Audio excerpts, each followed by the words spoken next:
our conversation with the great Rosie O'Donnell.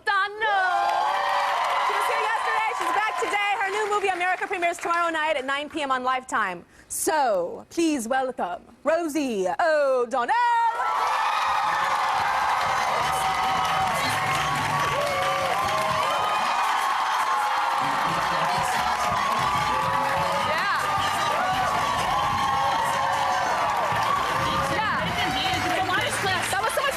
You think? Oh my God, it's getting better every day. I practiced all night. It's getting better every day. It's not as easy as it looks, that runway on this show. So we had fun yesterday. Thanks for coming back today. My pleasure. Thank you for having us. Yesterday we played a fun game. It revealed Rosie's thoughts on a variety of topics, and it was really fun. So I want to play it again. Okay, here we go. Get me in trouble. What do I gotta say? So we got Rosie's opinions. All right. Okay. Okay, here we go. I want to ask you about celebs being attacked for their weight, because I'm famously one of those. Yeah, which is hard for me to believe, because looking at you, I'm like, please, people. But yeah, I'm 160 pounds right now, is the weight of when my pictures were taken. Really? Yeah. I'm 222. Yeah, don't we love it? Come on, embrace the number. Embrace the number. So many women are scared to say the number. I say, just say it. You know, I think that show, The Biggest Loser, has really helped, because for a long time, everyone lied, even celebrities. You'd see them on TV going, oh, I'm 180. Cut to that show where women who look the same size as you are on there with getting weighed in a sports bra. And, like, there's no more illusion, people. You know, so I love when celebrities still try to lie. To lie. And say, oh, I'm really perking up. I'm almost 190. I'm thinking, my ass, you're 190. You know, that's my goal weight, honey. But, yeah, you know, it's a tough thing. And you just really hope that kids today are able to, especially young girls, feel their strength as a woman and as a female in our society when it's so hard. You know, all my kids are fit, which is interesting, probably because they're all adopted. They don't have my genes, but they help me with my weight. Yeah. So after Halloween, they go to me, Mom, we're hiding our bags. The Halloween bags. They hide their candy. They know for me the month of November is hell, because I'm in my bed and it's 11:15 and I'm thinking there are Raisinets down one flight.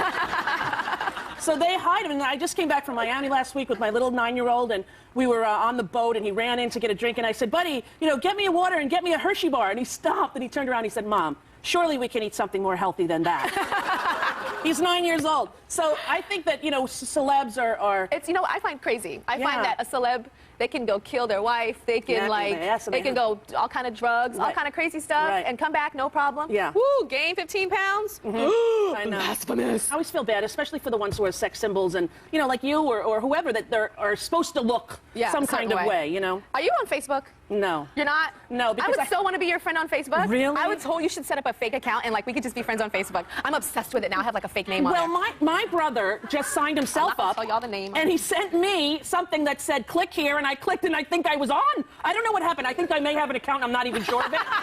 But my kids go to a school where you're not allowed to watch TV, part of the contract you sign with the school, or go on the computer. So we're not really well versed in that kind of... But people tell me that it's addictive. Oh, my God. I'm going to show you after the show. Okay, show me. It's crazy. You can find all your friends from elementary school, junior high school, high school. Who would you want to find in high school, Rosie? In high school, maybe Todd Bishop. Todd Bishop. I loved him. He was a very artistic kind of guy, and he was kind of always teased and picked on, but I bet he's like some fantastic designer or architect, or he always had style, that kid. Todd Bishop. Todd Bishop, where are you? Go to TyraShow.com, Todd Bishop. Yeah, Todd Bishop. Rosie O'Donnell's looking for you. Yeah, that would be interesting, though. Do you get flooded by people? Well, I'm under a fake name, so I do a little secret thing and tell them it's me, but I'm like, don't post this on your wall-to-wall or your comments. Does that make sense? Yeah. I'm like, keep it on the down low. Well, that's what I got, a little letter that said, your brother Eddie is on the wall. I'm thinking, what wall? What are you talking about? You know, I didn't even know. But why did you quit your blog? We used to, like, every day on the talk show, we would go on the blog and see, like, your video blogs. I loved it. I know, it was so much fun. When I started doing it, like 6 years ago, nobody really knew what a blog was. Yeah, they didn't. And people, I'd go on talk shows and say, I have a blog. And they're like, what? But then it got very commonplace, and with Facebook, it's sort of similar to your own blog, I guess, right?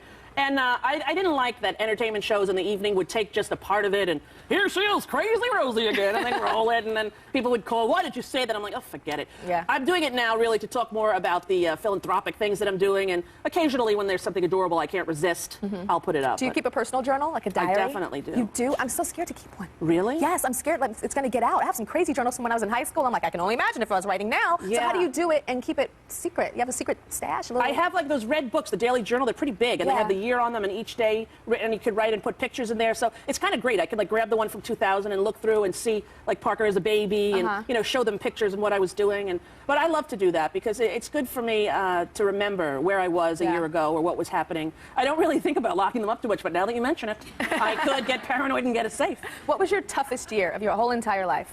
1973, when my mom died. Oh. Yeah, that's like a dividing line for me. Wow. You know, 1973, it's like all the color went away. It was like I was living, you know, a color, and then it all, like the Wizard of Oz, just became black and white. And then when my son arrived in 95, the color was infused again. Wow. And it was like the most magical thing ever. So those are the two lines, March 73 and May 95. Okay, I'm going to switch up a little bit. What do you think about Whitney Houston coming back? I hope and pray to God that she does and can. I often have dreams that I go on tour with her, and I do, and I open for her, and she comes out and does a set, and then I'm on the backup. Clap your hands, y'all, it's all right. Come on, clap your hands, y'all, it's all. I think she's unbelievably talented. Yeah, she sang at some Grammy parties. They said she was fantastic. She did a medley and all that stuff. She did the whole thing. I don't think there was ever a voice like that of our generation. I agree. And you know, she's had some really tough times, and I think the worst thing was that Bobby Brown show. Oh, dear Lord in heaven. I can't even... The fact that she would have seen that and said, fine, put it on, that's how you know maybe she had some drug issues. But, you know, everybody has issues. Here's the thing. Every human that you know struggles with the same thing. Addiction to what? Food? You eat too much? Or alcohol? Or drugs? Or sex? Or the internet? This is part of the human condition. And you see people who are able to go further than the addiction and go on and achieve amazing things. And I hope that for Whitney Houston. Yeah, I'm addicted to Facebook, I swear. You are? You're addicted to Facebook? I just went on right before the show. I was like, I know Rosie's coming out, but I gotta go. Did you have any new friends on your wall or something? I did have new friends from like elementary school. And do you, like, you put in, do people believe that it's you, or is it? I have to do secret things that only they know I would remember. Oh. That's what you have to do, Rosie. So when you find, what is his name, Todd? Todd Bishop. Todd Bishop, make sure you say some stuff that only Todd would know. I'll say, remember Billy Sheeran in 8th grade when he tripped you on the way out of football? Send. Exactly. Right. I got to ask you about the Jonas Brothers. They are like the biggest phenomenon in the world. They're big. And my niece, Katie, she is just addicted to them, and it was one of the best things that I could give her. You know, my best friend is Jackie. She's my best friend since I'm 3, and I went across the street at 3, and I knocked on her door, and I said, do you have anyone here who's 3? And her mother said yes. And I went in, serious? and we're best friends still. She lives 15 minutes from me. So her daughter, Katie, is 16 now. And she said, you know, we tried to get Jonas Brothers tickets, and we couldn't. And Jackie's always going, you know, you shouldn't just get her everything. You always get her everything. It's not right of you. I'm like, I know, it's horrible. I went behind her back. I got her like 3rd row, Jonas Brothers. And she called me from there. Isn't this none of my life? I gotta go. Click. But I think that they're fantastic. Yeah. There's always groups like that. I don't know if you're way too young. Does anybody remember the DeFranco family? Heartbeat is a love beat. I was obsessed with the DeFranco family, but I think the Jonas Brothers may last a little longer. Yeah. Okay, tell me about tomorrow night at 9 p.m. on Lifetime. Yes. What's that about? That's the movie America that when 2001, right before my show ended, a staff member handed me a teen novel on the way out to go to a flight to L.A. I read the book on the way to L.A. I was in L.A. for 2 days, and by the time I flew home, I had written the script. So it was so good, and it won all kinds of awards for literature for teens. And I didn't know you wrote the script. I did. Rosie! Yeah. I didn't know that. And I called the writer, who was E.R. Frank was the writer. I didn't know man or woman. It was a woman who was a social worker who works with kids, and she's just had her first baby. Wonderful lady. And she came over to my house, and I said, I don't know how I'm going to do it, but I promise you I will get this movie made. So once we got the green light in November, I called her up. I said, guess what? You're going to fly to Detroit. We're filming this movie. She said, guess what? I'm 9 months pregnant, and I can't come. She just had her baby boy, and it's a wonderful, wonderful story about foster care. It's very accurate. Take a look at this clip. America. Liza's gone. Yeah, but she's going to be okay. Did you really tell her that cutting yourself lets all the pain you have inside out? Yes, I did. But you don't have to cut yourself to let all the pain out. What else can you do? You talk to someone you trust. And that's why I'm here.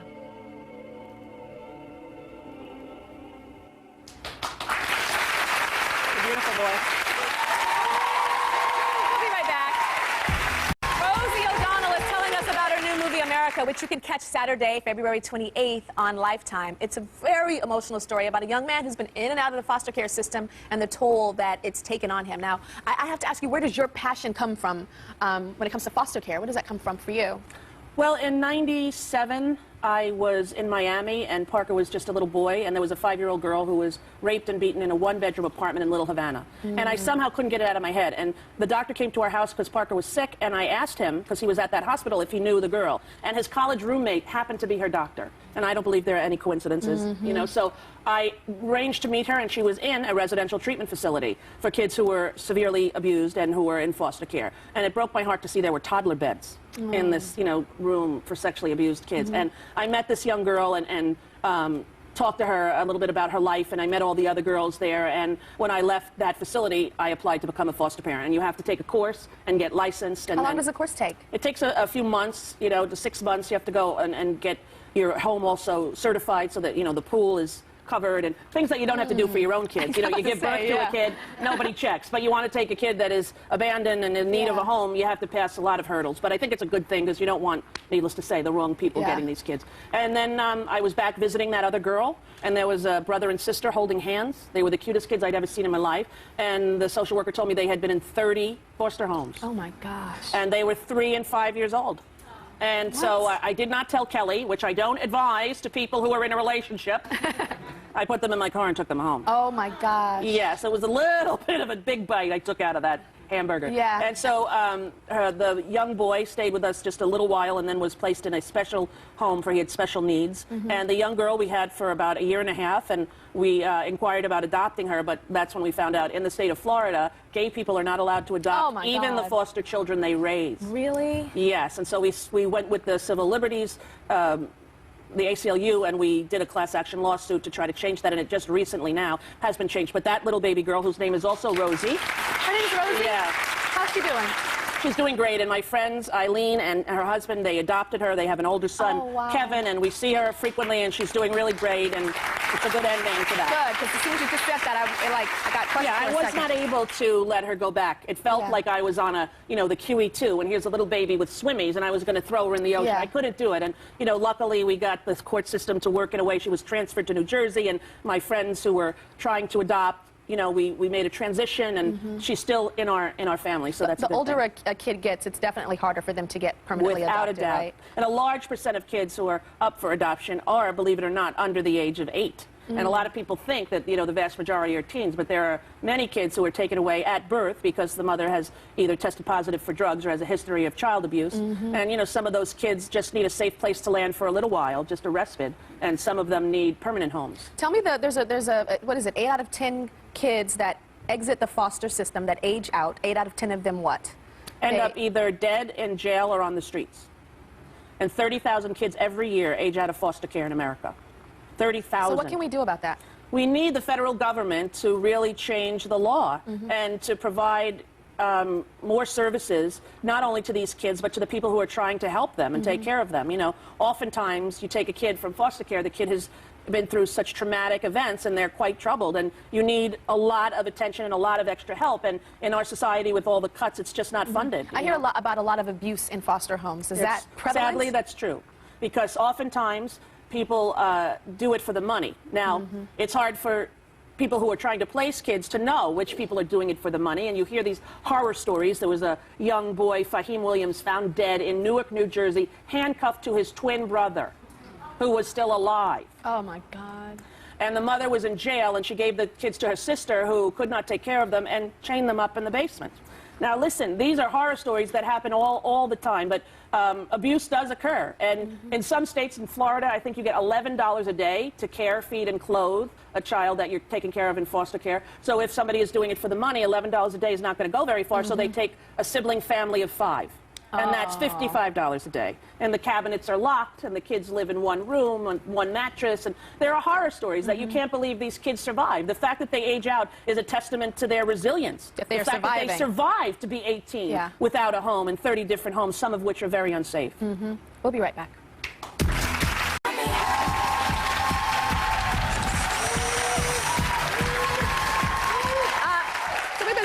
Foster kids, with Rosie, and foster kids, a lot of the times they're kind of nameless, they're faceless. There's just like a topic that we talk about. Right. So Rosie and I are going to actually go out, and we're going to introduce you all to some beautiful foster kids, and we're going to do a very fun activity with the kids. And actually, Rosie and I, we're going to create something together. Very special. I can't wait. All right, so we're about to do it right now. We'll see you guys in a sec. All right. We're going now. how much Rosie loves art and our combined passion for helping kids, I decided to create a space where 6 foster kids from the New York Foundling will be able to express themselves through art. Hi. Hi. You know Tyra Banks? Yeah. She's a supermodel. Retired. You're still a supermodel. Once a supermodel, oh. Am I gonna be 80 and they're gonna be saying supermodel? Honey, that's not such a bad thing. It's not like we're saying you're a Cabbage Patch Kid or stuff. All right, get out, Ashley. We met you. Okay. What's your name? Saninji. Oh, I like Nice. it. Saninji. Sounds like an African country. Saninji. Nice to meet you, I Pamela. love you when I'm the talk. Thank you so much. Don't mention one of my bad movies. I love doing Halloween 8, Tyra. What's your name? Francis. You know Tyra Banks? Yes. Superstar, supermodel? Yes. There she is. There's Rosie. Star of the Flintstones. Woo! You're good at that. Yeah. Once we were past introductions, it was time for the kids to step up into my photo studio. Check it out like this. Love it, love it. Beautiful. Their pictures will be used as an accent in the artwork that they will create. Oh, that's cool. I like that one. This one. And they are free to express themselves Good, go dig deep. any way they want. Good. Good like that. Perfect. You're pro. It was time to get to know the kids better. Let's see your picture. Beautiful. Look at Love that smile. Okay, let's see your picture. Very nice. Yeah, I was just smiling, thinking about being happy. And having Rosie around, it was not hard to break the ice. Did you hear that burp? I just had a chicken Caesar, and I totally tasted it in my mouth. Was it good? Yeah, it was second nice. time It was like around? a snack. I just had it. We learned about their heritage. ¿Habla español? Sí. ¿Te gusta Nueva York? Me encanta. Yo hablo español, estudia en escuela. Yo no conozco mucho palabras. Oh, very good, Rosie! Porque yo estúpido. And we heard about the people they missed in their lives. My grandfather passed when I was really young, and he was like the only male guy that was there consistently in my life. My mom. I love my mom. And you still get to see your mom a lot. Not as much. She suffers from schizophrenia. They just basically said that she wasn't able to take care of me. I know that you said that some people have like connected you to that, and they said that that you have the same disorder as your mom, like people teasing you, Yeah. right? What do you want to tell them? What I want to tell them? Yeah, because I know it hurts. I'm not my mom. I'm Francis. So I could be me, and that's it. I know you say that you have problems trusting people. Because I have put my trust in people and they let me down. I'm not gonna trust you, and I'm not gonna let you get too close to me so we can have that trust, and then you end up hurting me again. Even though Jessica and Patrick are siblings, they don't really know each other well. And are you two close? Are you two? We're growing back the connection. Like, even though, we've always been together, but it still wasn't like a brother. I was led to believe I was the only child because, I stayed in a stable home for 7 years. Now that you're adults and you're both sort of... Yeah, Time and time. Yeah, time and time, I still want to focus doing what I want to do, Exactly. Rosie, on my talk show, she talked about a lot of foster families and homes wanting just a paycheck. And I know you felt like that with some of the homes that you're in. To be honest, I think I've only been in one house where there were caring people there. For the most part, everyone just thinks about the money that comes in. A hardship that all foster kids face is that when they reach a certain age, they are no longer part of the system. This is commonly referred to as aging out. And I know that you're aging out, right? You said that you're scared. Yeah, I was scared at one point because I know what I was going to do with my life because I had nobody to turn to. And then, and then when I met my mentor, he was every day. He was there for me every day. And I see him as a father to me more than a mentor. It's heartwarming to find out that throughout their struggles, they still have a great outlook on life. I want to be happy. To me, the depth of my struggle determines the height of my success. And that's very true. And that's what I live by. 1, 2, 3, hey! We'll be right back. Rosie and I had gotten to know 6 kids who grew up in the foster care system, and it was time for them to start expressing their feelings on the canvases set before them. And don't worry, y'all, Rosie and I are getting our hands dirty too. The kids got right to work. Rosie and I couldn't help but notice Francis's painting, which was inspired by Van Gogh's Starry Night. That's beautiful, Francis. Yeah, very nice. She explained to us what the painting meant to her. And when I was in care, most of the times when I couldn't sleep, I'll look out my window and I thought about the stars. and how nice the stars would be if one day I'll get out of care. Do you know there's a song about it? No. Starry, starry night. The writer looked at that painting and was captivated by it, too. Did you write a poem? Yeah. If only you knew how to take the pain away, if only you knew the right words to say. If only you knew my love for you was true, if only you knew how much faith I had in you. If only you knew my love for you was strong, but now you know all my love for you is gone. That's beautiful. Do you think maybe there would be someone in your life who would be able to know ever? I'm doing it slowly and slowly, but it takes a process because I get attached to people real fast. And they have to earn it. You said, Synergy, that your canvas would look dark and depressing. I kind of changed my mind now. I kind of like crazy colors just all together in one. That's great. Sometimes when I start a canvas at home, I don't know what it's going to be, and when I'm done, I kind of understand more what I was feeling by looking at what I've done. That's what I do when I write poems, because I write poetry also. I write poems myself. I started when I was your age. But I was from an abusive childhood home as well when I was a kid, and my mom died when I was 10. And so right after there, I started doing it. But when I got to be like your age, I would do it a lot. I still started doing it. I used to have a blog on the internet where I would write these sort of free-form poems, and then people would write, Rosie O'Donnell's gone crazy. Da-na-na-na-na-na, she's nuts! As they continued to paint, the conversation got deeper. One thing I know that you said is that you have felt ashamed of being a foster child and you've tried to hide it sometimes. One of the reasons why I've always felt ashamed is that the foster children in foster care are stereotyped. They already think we're bad, so what do we do now? So I didn't want any of my friends or anyone to know that I was in foster care, simply so that they won't judge me. All the other kids belong to the mother, and me and my two younger sisters were not. And they would be like, oh, the reason why you're in foster care is because your parents doesn't want you. Am I really that bad? What did I do to deserve this? And I always blamed myself. My kids are adopted from birth, and they have a lot of those feelings too. They say, why didn't they want to keep me, you know? And I explain, you know, when a baby is born, you don't know anything about the baby. All you know is about the mother. And there's one question to ask when a baby's born: can the mother care for that baby? And if the mother is strong enough, she's able to say no, and please place the baby with somebody who can. And Jessica has a common way of expressing her pain. Tattoo, that's my pain reliever. Yeah, which I have as well. And you find that a lot of people with tattoos were abused kids. I have one here, and three on my back right here. There's something about the pain of it that's actually exhilarating. But you got to watch out because we're going to be 80 years old and look like the person in the circus. I have one here. It's a big one. And let me tell you something. Your foot is very painful. Whoa, it's pretty though. It looks like a sandal. With their artwork complete, I have a little announcement to make. Guess what, guys? We are about to have an art exhibit right now, an art show. And you guys are gonna hang your art, and then there's gonna be people from the New York art world that are gonna come and look at your art. Maybe. Maybe. You never know. You don't want to miss the big reveal. Stay tuned for the art show. Welcome back to the Tyra Show.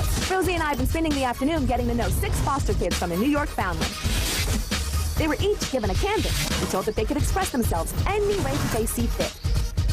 And with their artwork complete, it was time for their debut. But first, we pose. Let's hold hands. Why don't we do the motion?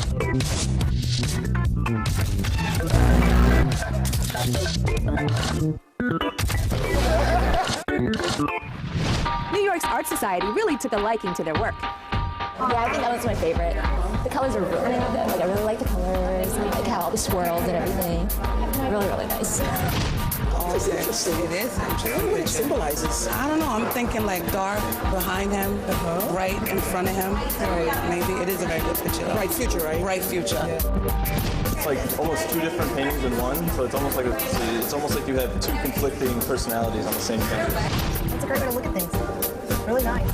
It was interesting how the kids' art had a similar theme of putting the past behind them. My painting, it has kind of like a horizon kind of theme. And I'm faces toward the yellow side because I'm looking towards the future, which is bright. Darkness means pain, loneliness. Light means a new beginning, and you make the choice to trust and make it. And sometimes a little positive feedback goes a long way.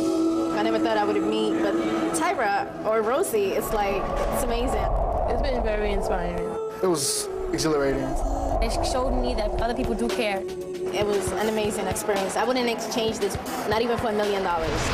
Yeah, this is the best day so far in my life.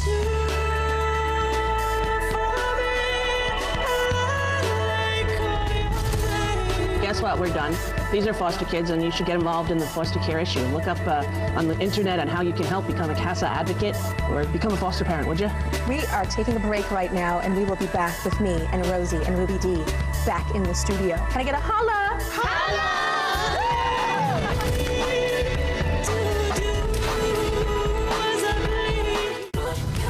Go to Rosie.com to buy this amazing painting. It's a masterpiece to benefit Rosie's charity, Rosie's Broadway Kids. Rosie, did you enjoy the painting session that we did? I loved it. Those kids are amazing. Yeah, they're so amazing. Rosie's movie, America, focuses on the foster care system, and one of her co-stars in the film is the legendary Oscar-nominated actress Ruby Dee. Now, Ruby Dee is known for a lot more than just her acting. Check her out. The beloved Ruby Dee, along with her late husband Ossie Davis, were considered the first couple of African-American theater. Academy Award-nominated Ruby Dee has been the star of stage and screen. But it's her role as a civil rights activist that has been an even greater inspiration. In her latest work, Ruby Dee shines again as Mrs. Harper in America. I love you.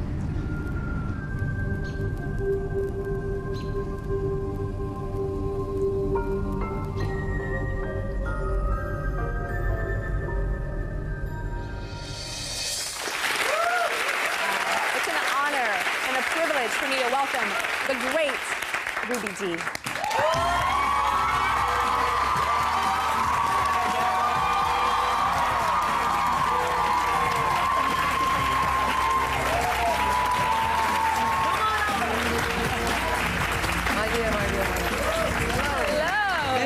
Thank you so much.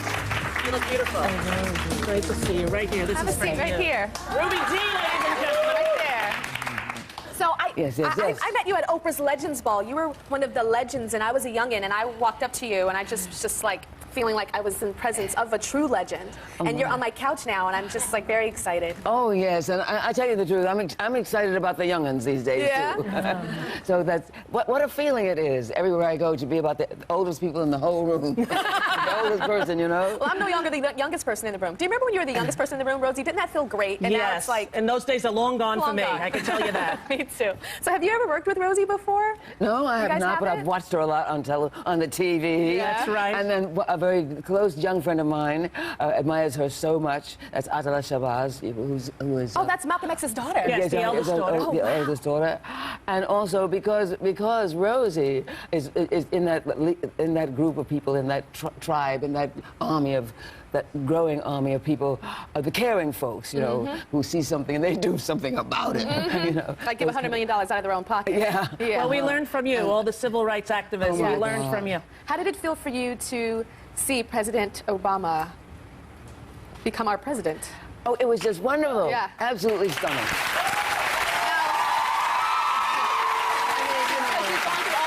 Rosie was telling me that he was actually, was it the election was on the day? It was election day that we were shooting in Detroit, and it was an honor to be with Ruby Dee and have her tell me about her life and what it meant to her with Malcolm X and Martin Luther King. And oh yes, and all that we were passing through so much. But the night of the election, Rosie, I had lines to learn, and I was with one of my nieces, and we decided, she decided, well, she was going to stay up. I said, well, I really have to study my lines now and go to bed. But just as I settled down with the book, she comes and she came in the room and she said, Aunt Ruby, he won.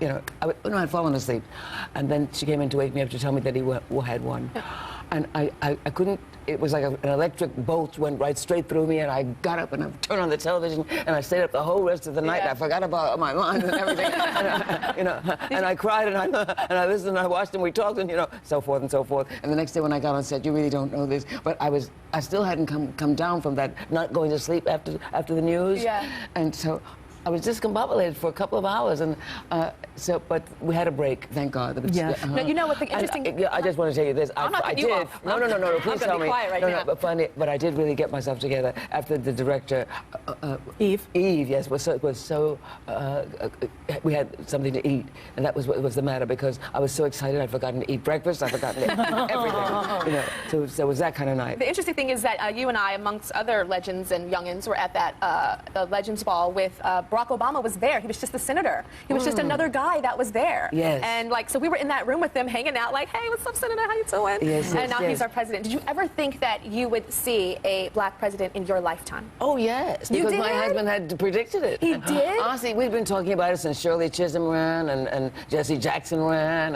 And my husband, we used to belong to a think tank, and he was a very gentle man, but he had a psychic thing or something. He had a great sense of humor.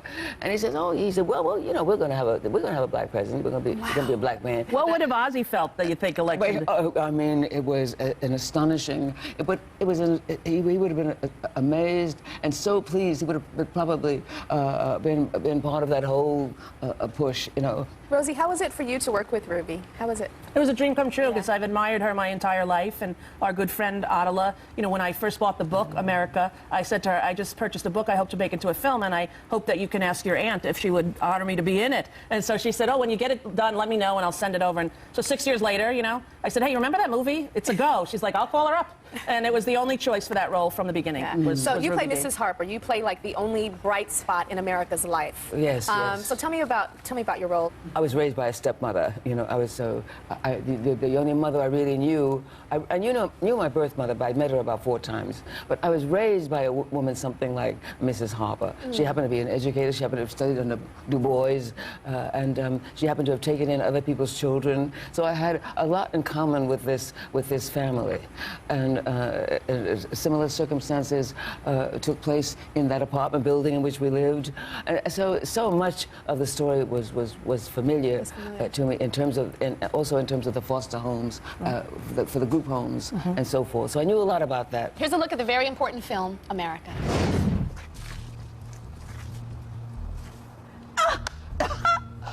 Oh, we've been looking for you.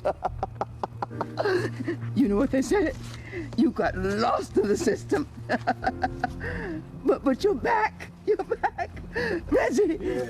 He's here. Yeah, there he is. Look at you, boy. Oh, no, you're a man now. Well, Miss Ruby Dee, it is an honor to have you here, and I'm even more honored that I got to do a photo shoot with you. Oh, yes. Yeah, so we'll be right back. Here's the picture. Check it out.